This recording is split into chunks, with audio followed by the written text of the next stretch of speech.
आप देख रहे हैं इंडिया टाउन न्यूज, भारत की बात। नमस्कार, आप देख रहे हैं इंडिया टाउन न्यूज और मैं हूं आपके साथ मर्सी। छत्तीसगढ़ में आगामी नगरीय निकाय चुनाव की सरगर्मी अब चरम पर पहुंच चुकी है। राज्य में चुनावी हलचल और सियासी बयानबाजी का सिलसिला दिन प्रतिदिन बढ़ता जा रहा है। भाजपा और कांग्रेस दोनों ही दल अपनी पूरी ताकत से प्रचार प्रसार और जनसंपर्क में जुटे हुए हैं। चुनाव की तारीख जैसे जैसे पास आ रही है, दोनों पार्टियों के बीच जुबानी जंग और आरोप प्रत्यारोप की बाढ़ सी आ गई है। इसी बीच चुनावी प्रक्रिया, ईवीएम और चुनावों में हो रही अनियमितताओं पर विवाद भी उत्पन्न हो गया है, जिसे राजनीति में नए मोड़ आ सकते हैं। और अब इसी जुबानी जंग के चलते बीजेपी कांग्रेस को अपराध की वजह बता रही है और वहीं दूसरी तरफ कांग्रेसियों का नामांकन निरस्त होने की वजह कांग्रेस बीजेपी को ठहरा रही है। आइए आपको भी दिखाते हैं सियासी बयानबाजी और आरोप प्रत्यारोप के बीच तुल पकड़ती जंग। छत्तीसगढ़ कांग्रेस प्रदेश अध्यक्ष दीपक बैज ने भाजपा पर कड़ा हमला बोला है। उन्होंने आरोप लगाया कि भाजपा अपनी संभावित हार से घबराकर षड्यंत्र कर रही है। उनका कहना है कि भाजपा ने धमतरी में कांग्रेस के प्रत्याशियों के नामांकन को साजिश के तहत रद्द करवाया। बैज ने जनता से अपील करते हुए कहा कि भाजपा की यह रणनीति लोकतंत्र को कमजोर करने वाली है और जनता को इसे समझकर लोकतंत्र की रक्षा के लिए सही निर्णय लेना चाहिए। वहीं कांग्रेस के प्रदेश सह प्रभारी विजय जांगीर ने भी भाजपा के खिलाफ तीखा हमला किया है। उन्होंने सवाल उठाया कि यदि चुनाव प्रक्रिया निष्पक्ष है तो फिर बैलेट पेपर से मतदान क्यों नहीं कराया जा रहा। जांगीर ने यह भी आरोप लगाया कि भाजपा सत्ता का दुरुपयोग कर रही और चुनाव प्रक्रिया में भेदभावपूर्ण मापदंड अपनाए जा रहे हैं। उनके अनुसार एक ही चुनाव में अलग अलग मापदंडों के कारण धांधली की आशंका बढ़ रही है, जिसके बाद भाजपा नेता धर्मलाल कौशिक ने पलटवार करते हुए कांग्रेस के इन आरोपों का जवाब दिया।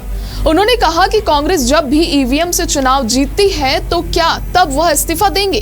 कौशिक ने कहा कि भाजपा के शासन में राज्य के विभिन्न हिस्सों में कानून व्यवस्था में सुधार हुआ था, खासकर नक्सल प्रभावित क्षेत्रों में। उनका आरोप है कि छत्तीसगढ़ में बढ़ते अपराधों के लिए कांग्रेस सरकार जिम्मेदार है।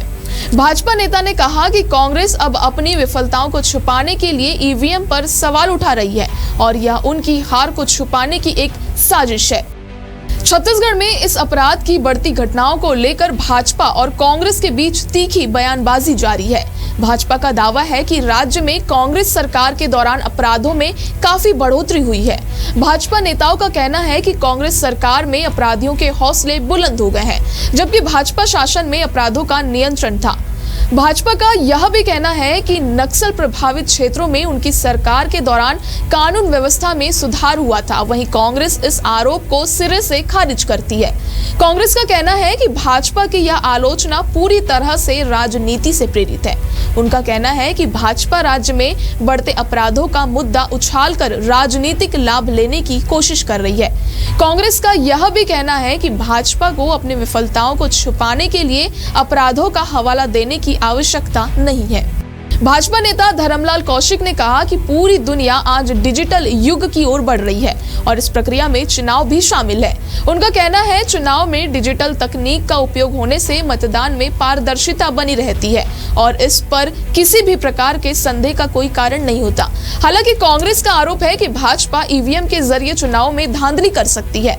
इन सवालों का जवाब दोनों पार्टियों को चुनावी प्रक्रिया के दौरान ही देना होगा ताकि जनता का विश्वास बना रहे। नगरीय निकाय चुनाव में आरोप प्रत्यारोप और सियासी बयानबाजी बढ़ती जा रही है। भाजपा और कांग्रेस दोनों ही दल चुनावी प्रक्रिया, ईवीएम और बढ़ते अपराधों पर एक दूसरे पर निशाना साध रहे हैं। इन दोनों के आरोपों के बीच जनता को यह तय करना होगा कि कौन सा दल उनकी उम्मीदों और सपनों का सही प्रतिनिधि है। इस समय चुनावी प्रक्रिया में पारदर्शिता और निष्पक्षता बनाए रखना सबसे महत्वपूर्ण है ताकि लोकतंत्र की रक्षा हो सके और हर मतदाता को अपने अधिकारों का सही तरीके से इस्तेमाल करने का अवसर मिल सके। अब देखना यह होगा कि चुनाव के परिणाम किस दिशा में जाते हैं और छत्तीसगढ़ में किस पार्टी को बहुमत मिलता है। फिलहाल आज के सेगमेंट में इतना ही। कल फिर होगी मुलाकात एक नए विषय के साथ। तब तक के लिए मुझे दीजिए इजाजत। नमस्कार। आप देख रहे हैं इंडिया टाउन न्यूज, भारत की बात।